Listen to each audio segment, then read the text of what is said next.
Abra sua Bíblia comigo na primeira carta aos Coríntios, capítulo 3. Pode ligar mais uma luz aí, irmão. 1 Coríntios 3, a partir do versículo 1. Amém? Glória a Deus. 1 Coríntios, capítulo 3, a partir do versículo 1.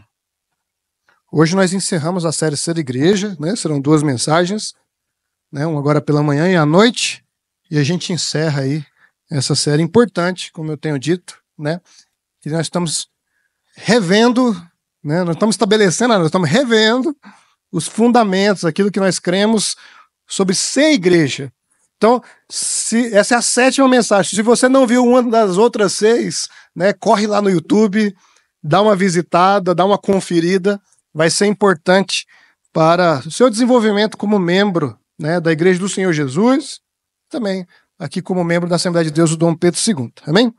1 Coríntios 3, a partir do versículo 1, diz assim: Eu, porém, irmãos, não pude falar a vocês como a pessoas espirituais, e sim como a pessoas carnais, como a crianças em Cristo.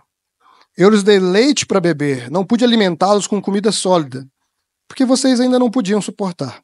Nem ainda agora podem, porque vocês ainda são carnais.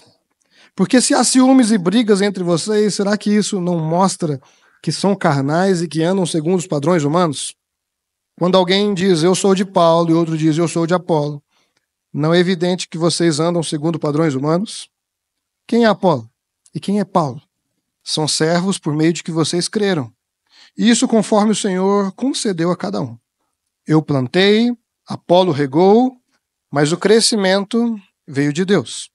De modo que nem o que planta é alguma coisa, nem o que rega, mas Deus que dá o crescimento.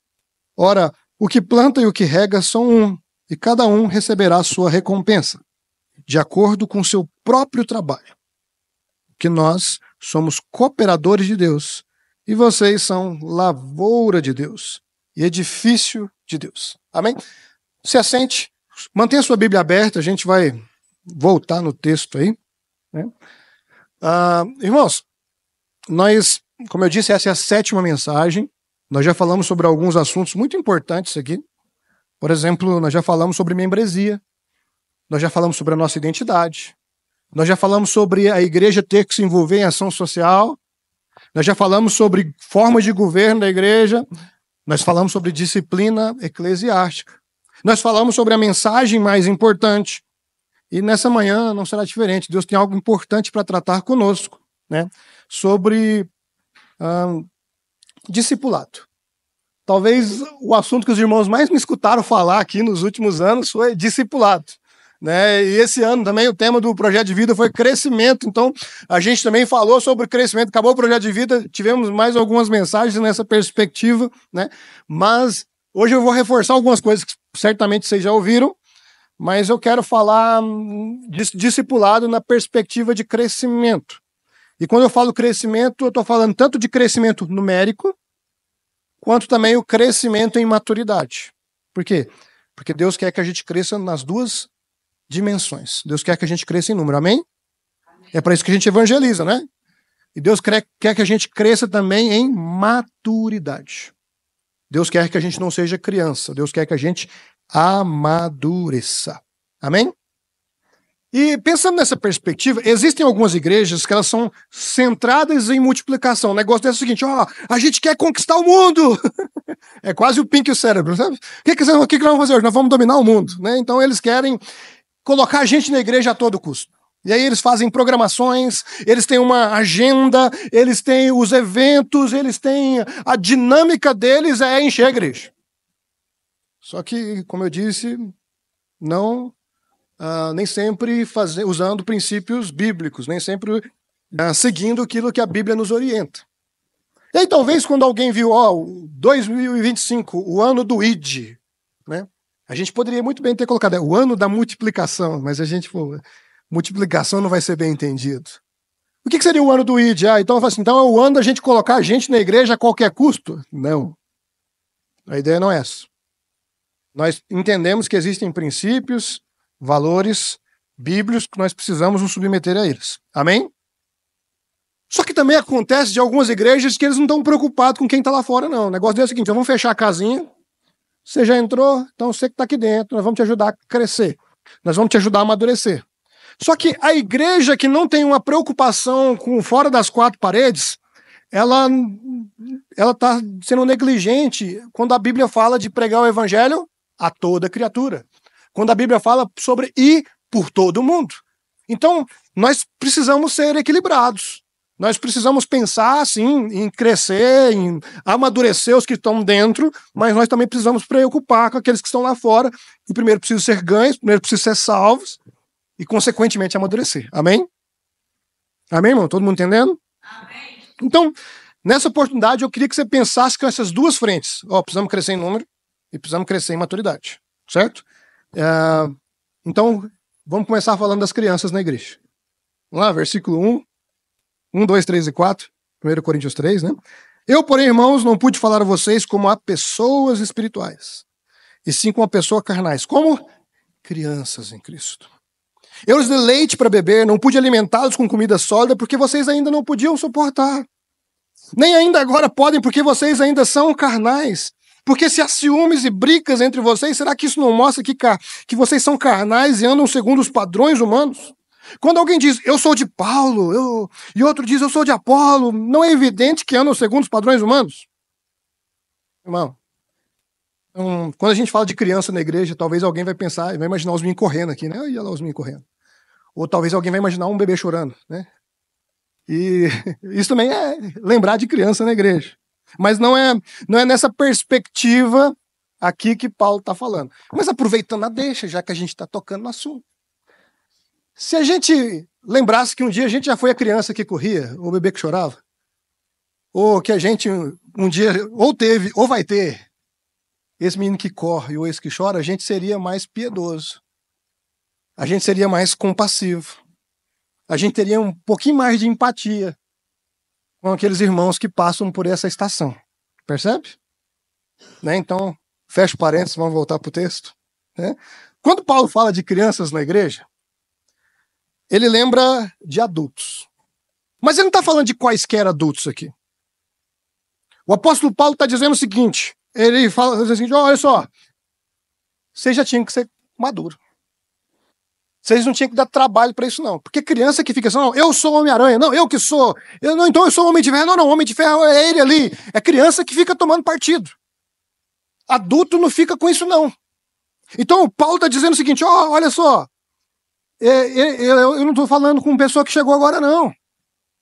Eu não estou falando com aquele irmão que converteu domingo passado. O Paulo está dizendo o seguinte, olha, eu estou falando com aqueles irmãos que já era para estar ajudando a gente a empurrar o piano.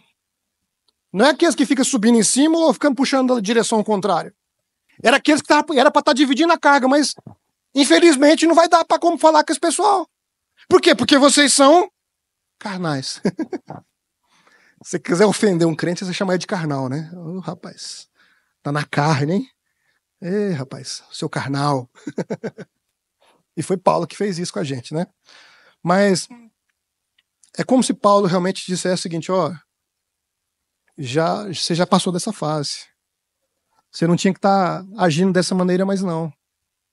Você tinha condições de estar navegando mais profundo.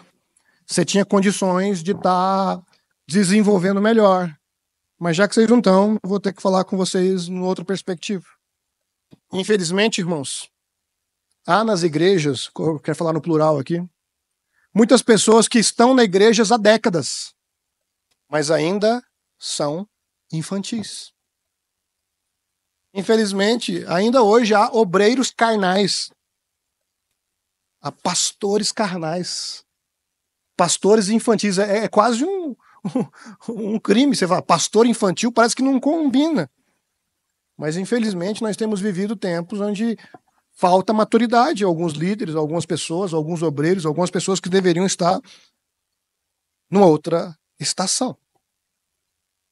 Então, o texto está dizendo que as pessoas que causam divisões na igreja não são maduras.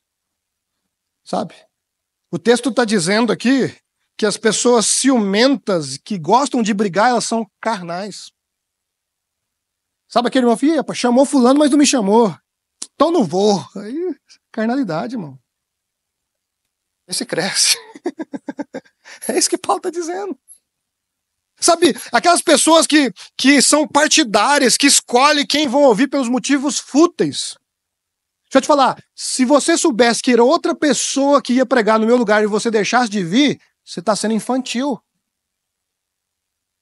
E o contrário também é verdadeiro. Se você que está vendo pela internet não veio porque era o pastor que ia pregar, você também está sendo infantil, você também está sendo imaturo.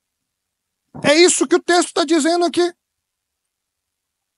Isso não deveria mudar a nossa participação, não deveria mudar a nossa postura, não deveria mudar a nossa entrega. Tem gente que fala assim, eu não vou participar do ministério, tá? Porque fulano está lá. Outro vai dizer assim, eu não vou participar daquele lá porque ciclano não está. Ah, pelo amor de Deus, irmãos. Já passamos dessa fase. É isso que Paulo está dizendo aqui. Então qual que é a solução para o problema? Como é que essas pessoas infantis vão amadurecer? Como é que alguém cresce espiritualmente? Eu vou falar primeiro de uma receita bem rápida. Disciplinas espirituais. Irmão, não tem como uma pessoa que lê a Bíblia, ora, jejua, não tem como uma pessoa fazer isso por muito tempo e permanecer criança. As disciplinas espirituais nos ajudam a amadurecer. É interessante que a maioria das vezes que eu vou aconselhar alguns irmãos que estão passando por alguma dificuldade, em algum momento eu vou perguntar, como é que está a sua leitura da Bíblia? Como é que está o seu tempo de oração? Ih, rapaz. Vamos reajustar? Vamos colocar Deus no lugar dele? E depois a gente ajusta as outras coisas? A disciplina espiritual é um excelente caminho aí para o crescimento espiritual, amém? Mas junto com a disciplina espiritual, nós podemos pensar no acompanhamento. Vamos imaginar, né? Um acompanhamento de perto, de um especialista, ou talvez de alguém que nem seja tão especialista, só sabe um pouquinho mais. Então nós estamos falando de discipulado. Nós estamos falando de pessoas, de guias, de pessoas que vão nos ajudar na caminhada. E para isso eu preciso dar alguns exemplos práticos, né? Então, deixa eu falar um pouquinho das ferramentas que nós temos na nossa igreja. Discipulado. Vamos lá? Toda semana nós temos vários cultos aqui, mas 5 cultos são oficiais. 5 cultos a gente tem toda semana. Vamos dizer assim. Tem um que tem um asterisco aí, mas vocês vão entender. Toda semana a gente tem Tarde da Bênção, quarta-feira. A gente tem escola dominical. E a gente tem os 2 cultos de celebração em família. Então, na verdade, não são 5, são 4, não é isso? Ah, terça-feira tem teologia para todos, é isso? Está anotado, eu estou vacilando. Então, 5 cultos, teologia para todos, Tarde da Bênção, EBD, celebração em família amanhã, celebração em família à noite, amém? Dessas 5 programações, pelo menos 2 são exclusivamente voltadas ao discipulado. Pastor, mas o senhor já disse várias vezes aqui que curso não é discipulado. Não é. Então deixa eu explicar. Mas pode ser o ponto de partida? Você participar de uma sala que você vai aprender a ser um pai melhor é um ponto de partida do discipulado. Você participar de uma sala que você vai entender a Bíblia melhor é um ponto de partida. Você entender as últimas coisas é um ponto de partida. Você entender o que é liderança é um ponto de partida. Então, meu irmão, o estudo bíblico na igreja não resume o discipulado, mas o discipulado pode começar por ele. Por quê? Porque no sermão, numa aula, a gente é provocado a ir mais fundo. Você já saiu algum dia da igreja e falou assim, rapaz, eu preciso ler mais a Bíblia? Rapaz, eu acho que eu preciso melhorar isso aqui. O que é isso aí? É discipulado. É o início dele. E o que acontece? Você vai ser discipulado é o que você faz depois disso. Percebe? Então, não foram poucas vezes, irmãos, que um sermão do domingo continuou ali no gabinete pastoral. Ou então, a aula aqui continuou numa mesa de um restaurante. Ou então, sabe, um estudo que a gente dá na escola dominical foi assunto de uma conversa dentro de um carro. O que é isso? Quer dizer que o discipulado está dando continuidade.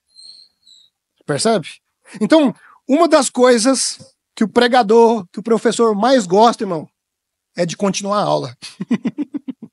É de continuar a pregação. É de falar assim, ó, agora me explica melhor aquele negócio que você falou à noite. Olha, como é que eu posso aprofundar naquilo que você andou falando lá na escola dominical? Então, é o ponto de partida, irmão. Então, imagina o seguinte, se os irmãos lá da igreja de Corinto ruminassem aquilo que era falado no domingo, eles não seriam chamados de infantis.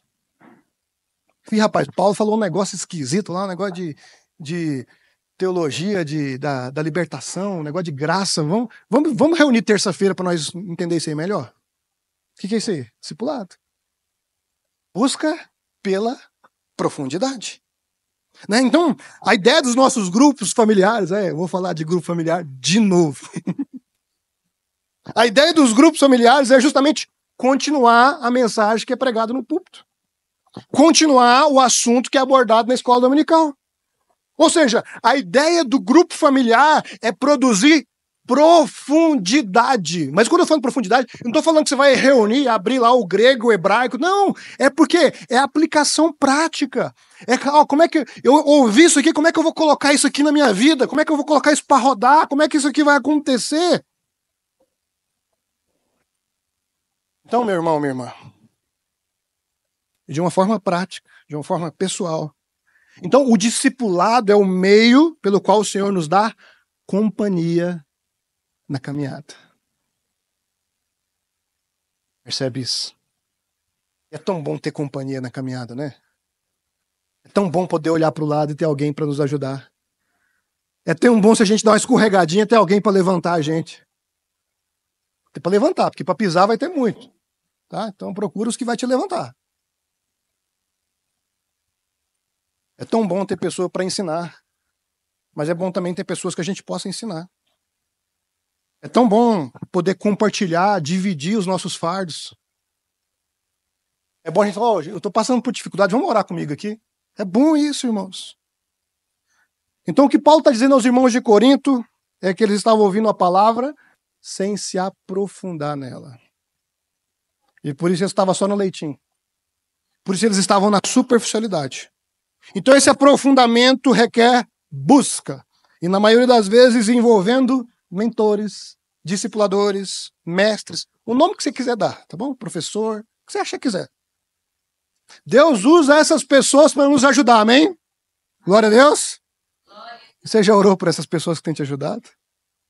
Você já agradeceu elas? Falou assim, obrigado por você ter me ajudado na caminhada. Obrigado por estar orando comigo. Obrigado por estar me ensinando.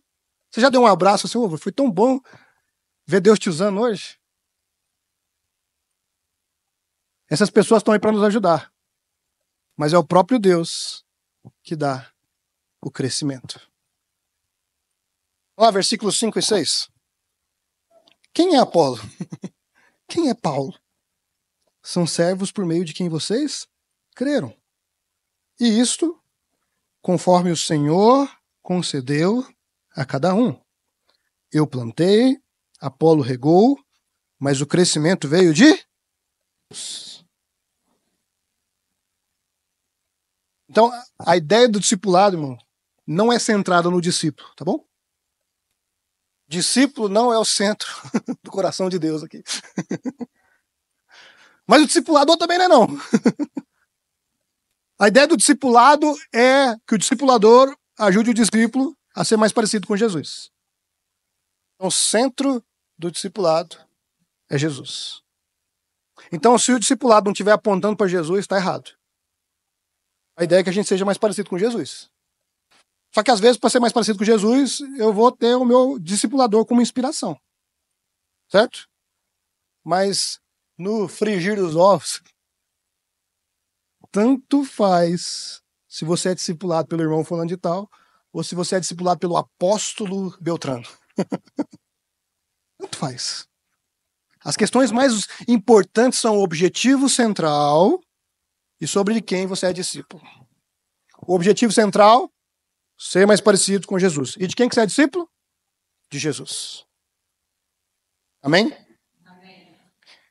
Então, eu posso ser seu discipulador, mas você não é meu discípulo. Isso precisa estar bem claro. Assim como eu também não sou discípulo dos pastores e líderes que ajudaram e ainda ajudam, me orientam.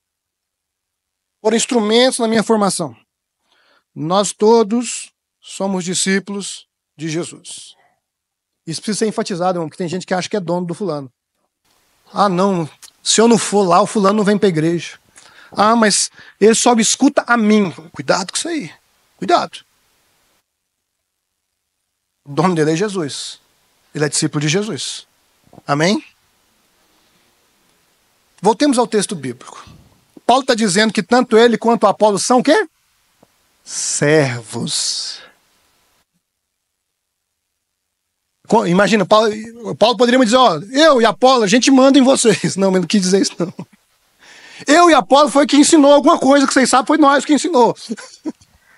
Mas ele falou assim, não, eu e Apolo somos servos. O único Senhor é Jesus. Aleluia. Aleluia. O único Senhor. Todos nós somos servos. Amém. Isso precisa ficar bem claro. Então, quando eles se propunham a pregar, a ensinar, eles estavam apenas fazendo a obra que um servo faz. A obra que eles foram chamados para fazer. Tem um jargão pentecostal que diz que o escolhido não escolhe. E a verdade é bem por aí mesmo. Nós somos servos, irmãos. Não é a gente que manda, não. É Jesus que direciona, é Jesus que manda. Se Jesus falou, vai, você vai. Pronto. Não fica questionando. Não foge do chamado de Jesus, amém? Amém. Então, todos nós somos servos. Todos que pregamos, todos que ensinamos, nós somos servos. Nós não estamos aqui para fazer discípulos para nós, mas estamos aqui para fazer discípulos para Jesus. Glória. Isso é para Ele, é o próprio Deus que se encarrega de fazer crescer. O texto lá de Atos, capítulo 2, versículo 47, vai dizer o seguinte, ó, o Senhor lhes acrescentava dia a dia os que iam sendo salvos. Não eram os apóstolos, não eram os membros, era o Senhor. É Deus que manda, é Deus que faz chegar a gente, é Deus que faz o que chegou crescer, amadurecer. Nós somos apenas colaboradores, nós somos servos. Significa que a gente vai lançar sementes, a gente vai regar, de acordo com o que a Bíblia está mandando a gente regar. Mas nós não podemos prometer nada que não cabe a nós. Imagina um pastor que fala assim, ó, estou assumindo a igreja agora, daqui a 1 ano vai ter tantos membros.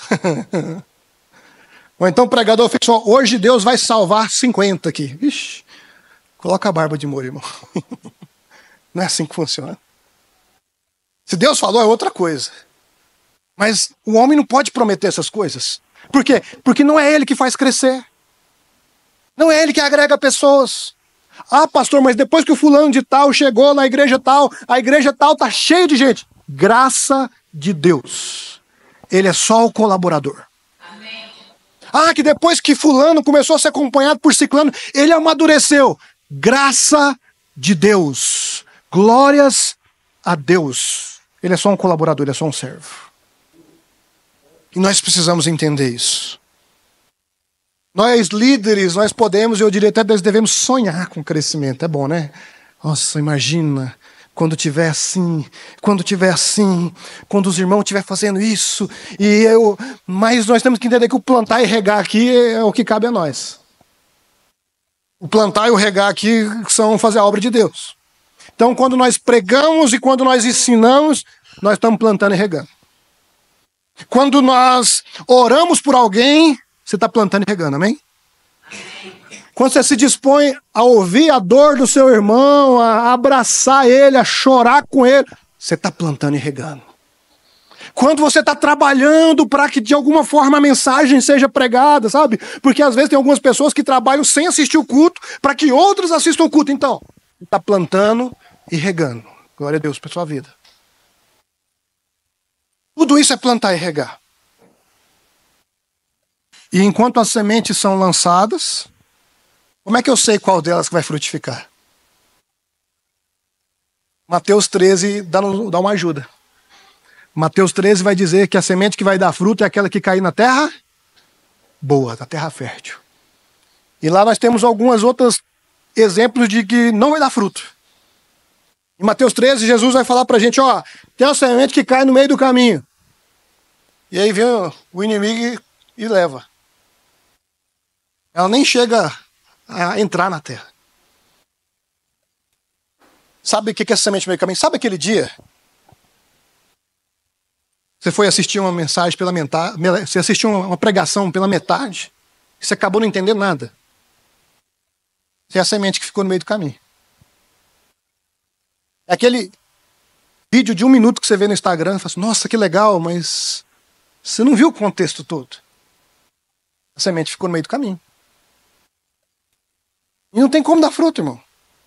Se você não parar para ouvir o que Deus tem para falar para você, não tem como ele fazer nada. Não tem como frutificar. Percebe? Por isso que às vezes quando a gente vai orar, a gente fala, mas é importante também, sabe o que a gente fazer? Senhor, e aí? Já falei, o que o senhor quer falar agora? Deus vai falar com você, irmão. Deus vai falar no seu coração. Deus vai falar com você na hora que você abrir sua Bíblia. Deus vai falar com você numa pregação, num livro. Em alguma forma, Deus vai falar com você. Amém? Você crê nisso? Amém. Aí tem o solo rochoso. Sabe o que é o solo rochoso? Sabe aquele irmão que ouve a palavra? Mas rapaz, que palavra. Glória. Aleluia. Nossa, mas Deus falou demais comigo. Domingo. Quarta-feira, o que o pastor pregou? Sei lá, pai, nem lembro mais. É uma palavra sem profundidade. Ficou lá, ó. Rapaz, domingo já passou, já é quarta. Eu tô querendo saber o que o pastor vai falar domingo que vem. Já foi. É uma palavra que não frutifica. Por quê? Porque ficou no rasinho ali. E a semente que cai no meio dos espinhos é a semente lançada no meio da confusão. Tem tanta coisa acontecendo na minha vida que não tem como eu prestar atenção em Jesus agora, não. Então, a semente vai cair aí, eu vou ouvir a palavra e vai ficar por isso mesmo. Às vezes a pessoa está aqui na igreja, não perde um culto, mas a cabeça dela está em 500 mil lugares, menos aqui. Não tem como não. Se Jesus não for prioridade na sua vida, não tem como essa palavra frutificar no seu coração, na sua mente.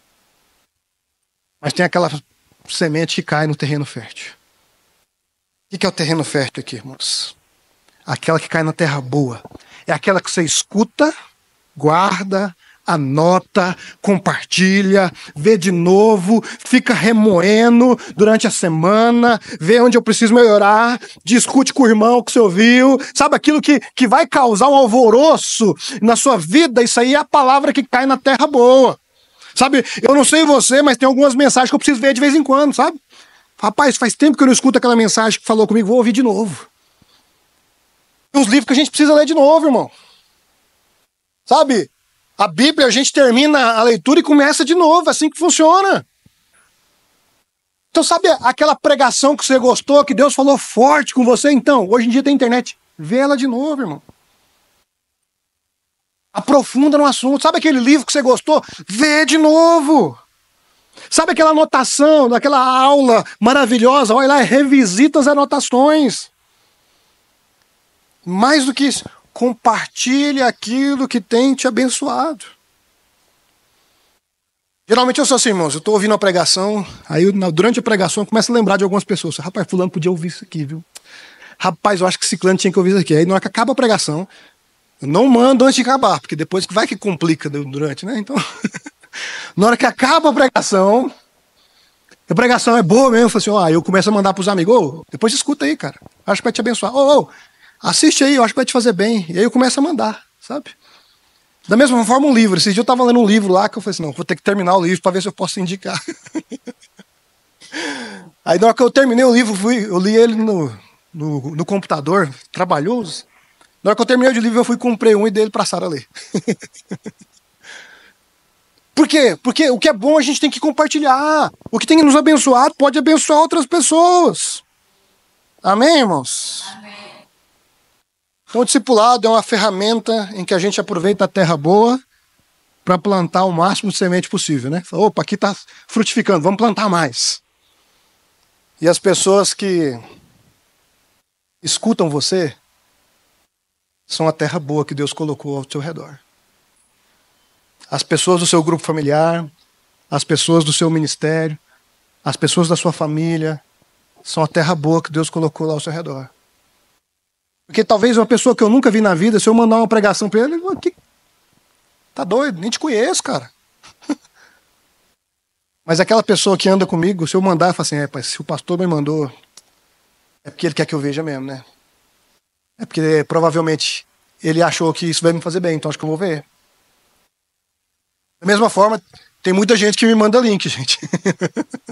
Mas não é de todo mundo que eu abro, não. Por quê? Porque tem alguns que não dá. Se o cidadão nunca tomou um café comigo, ele tá querendo me ensinar alguma coisa, assim, de graça. Tá querendo apontar o dedo na minha cara? Eu falei, não, isso é para quem tem intimidade. É assim que funciona. Então, irmãos, aproveita a terra boa que Deus tem colocado ao seu redor, amém? Amém.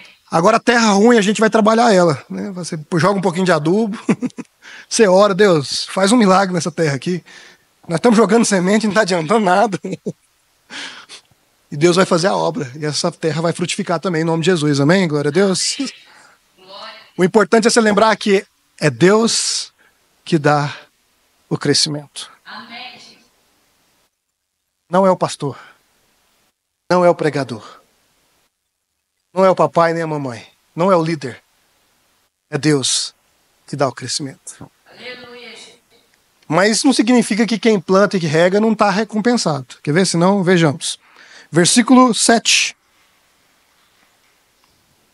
De modo que nem o que planta é alguma coisa, nem o que rega, mas Deus que dá o crescimento. Ora, o que planta e o que rega são um, e cada um receberá a sua recompensa de acordo com o seu próprio trabalho. É importante saber que a obra cresce porque Deus dá o crescimento. Mas Deus chama o homem para plantar e para regar, amém? Para trabalhar. Isso não é maravilhoso, irmãos? Deus podia fazer sozinho, ele não precisa de nós. Sabe? Ó, Deus precisa de você. Não, Deus não precisa. Deus conta conosco, é diferente. Deus nos dá a oportunidade, a honra de colaborar. Se a gente visse as coisas dessa forma, a gente seria um pouquinho mais cuidadoso diante das oportunidades que nos abrem. A gente não entenderia como fardo, mas como privilégio. A gente não entenderia como uma obrigação, mas como uma honra. Percebe? Então, quando a gente fala sobre graça, né, tem muita gente que entende, as obras são desnecessárias, então eu não preciso fazer nada. Não, para ser salvo você não precisa fazer nada. Isso é verdade. Então, mas as obras aí, então está falando, você não tem que pensar nas obras só pensando na salvação. Você tem que pensar também no ministério. Você tem que pensar também nos propósitos que Deus tem na vida de cada um de nós. Então, as obras não salvam, mas evidenciam os salvos. A gente vai prestar conta de tudo aquilo que a gente fizer. Não para ser salvo, mas para sermos recompensados, galardoados. Romanos 14, 12 está escrito assim, ó. Assim, pois, cada um de nós prestará contas de si mesmo diante de Deus. Tem outro texto popular também, Mateus 10, 40 ao 42, foi baseado nesse texto que o John Bevere escreveu um livro chamado A Recompensa da Honra. Né? A gente até na escola de líderes a gente abordou a honra 3D, né? E a ideia aqui é o quê? Que Deus vai recompensar cada um conforme recebeu quem? Recebeu ele, recebeu o justo, recebeu o pequenino, recebeu o profeta. Ou seja, como cada um lidou com as pessoas ao redor, como cada um lidou com o ministério, com as oportunidades que teve. Meu irmão, minha irmã, você que tem plantado e regado, talvez as pessoas que você tem servido não tenham te valorizado. Talvez o seu líder não tenha reconhecido o seu trabalho. Mas a boa notícia é que quem vai te recompensar está vendo tudo. Aleluia. Quem vai te recompensar não deixa passar nada batido. Glória. Porque Ele é o próprio Deus. Aleluia. Ele conhece o seu coração. Ele sabe o dia que você vem para cá machucado. Aleluia. Mas Ele também sabe o dia que você vem para cá com o coração longe. Amém. Ele conhece a sua motivação, ele vê as suas obras. Ele te vê quando está todo mundo vendo, mas Ele te vê também quando ninguém está vendo.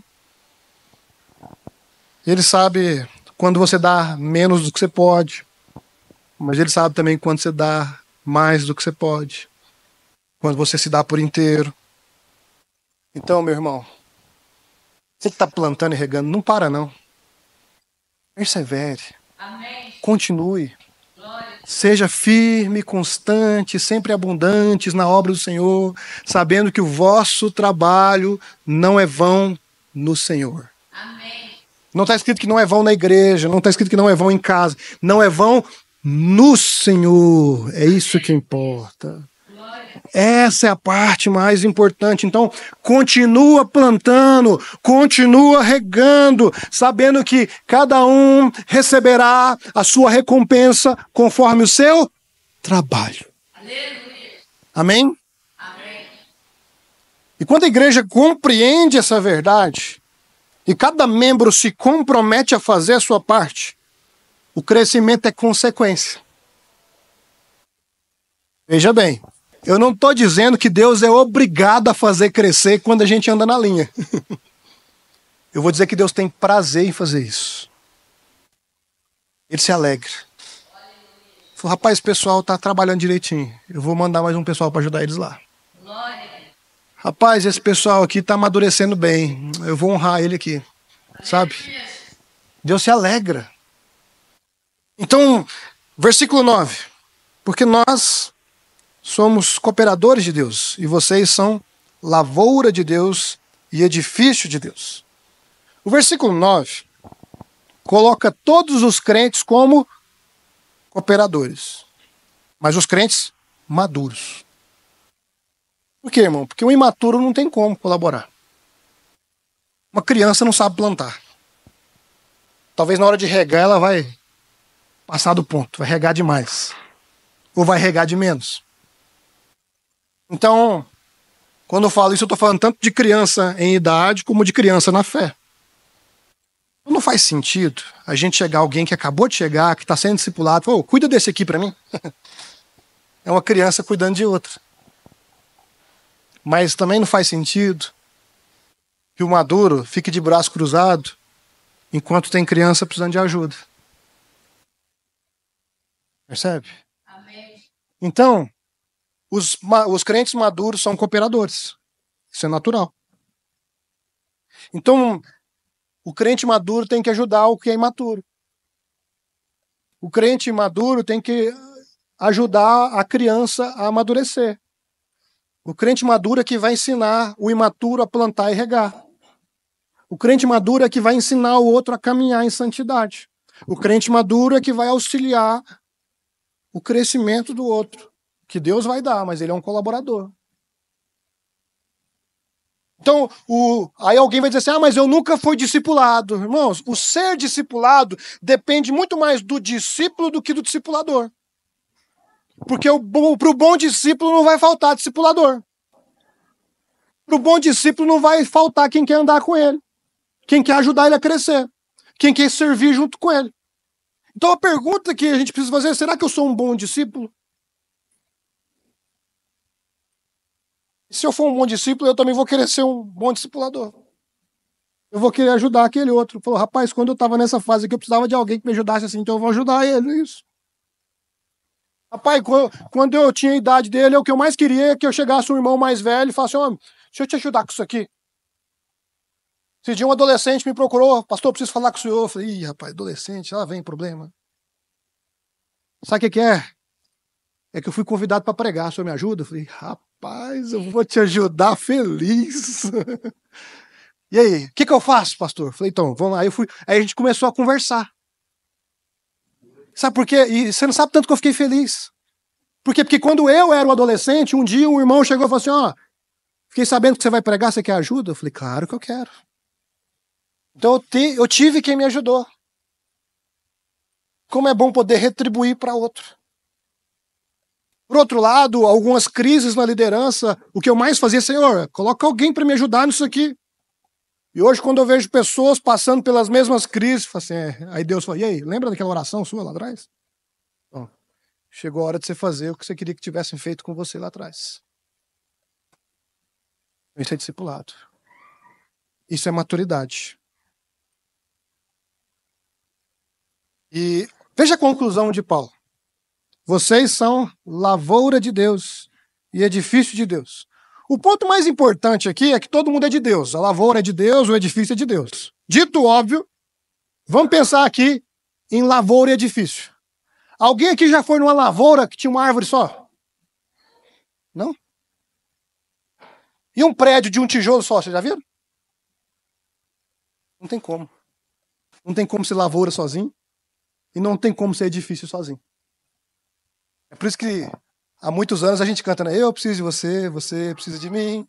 Nós precisamos de Cristo até o fim. Por quê, irmão? Porque não tem como ser lavoura sozinho, não tem como ser edifício sozinho, nós precisamos uns dos outros. E aí na lavoura, irmão, tem um monte de árvore lá, tem umas árvores que dão uns frutos grandes, tem umas que dão uns frutos pequenos, tem uma que dá um fruto doce, tem uma que dá um fruto azedo. Tem umas que dá muitos frutos, tem umas que dá pouquinho. Mas o importante é que quem recorre à lavoura vai ser alimentado. Da mesma forma, tem gente que chega na igreja e prefere o fruto mais doce, outro prefere o mais azedinho, outro quer o grandão, outro quer o pequenininho. Não importa, o importante é que a pessoa seja alimentada pelo corpo de Cristo, aleluia.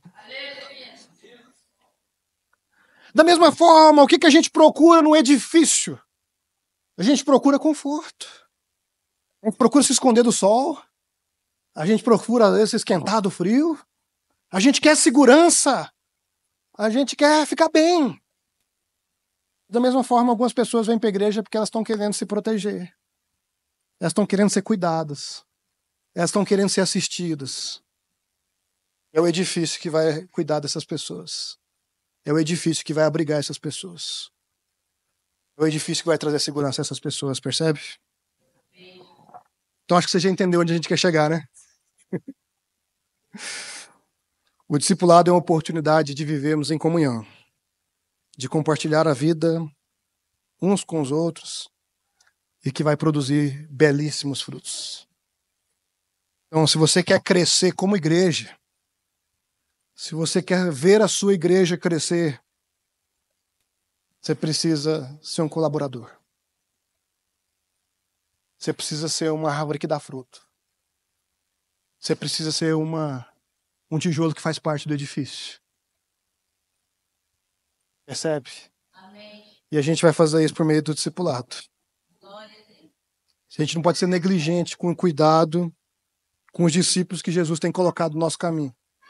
Com os discípulos que Jesus tem colocado ao nosso redor. Amém?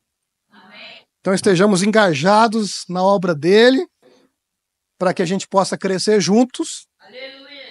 para a glória dele. Amém? Amém. Então só quem quer crescer fica de pé no seu lugar agora. Glória a Deus. Aleluia.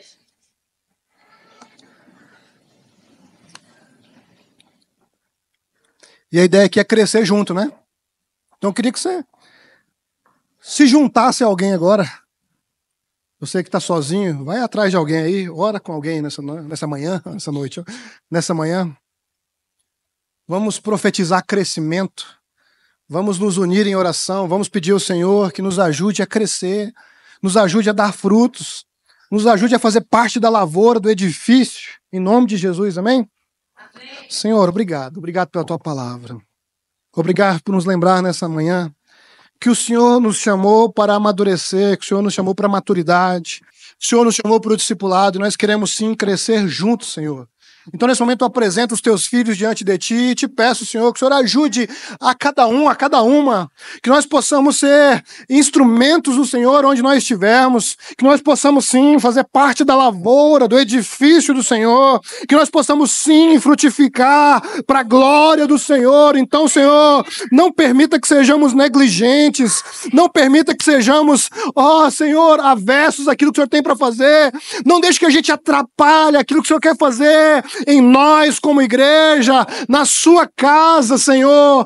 Senhor, que nós possamos sim, verdadeiramente andar, Senhor, ajudando uns aos outros, servindo uns aos outros, e que nós possamos lembrar que nós somos servos, que o Senhor nos chamou para ser servo, que o Senhor nos chamou para ser colaborador, Senhor. Então eu te peço, nos ajude, Pai, Senhor, nesse propósito, em nome de Jesus, em nome de Jesus. Amém.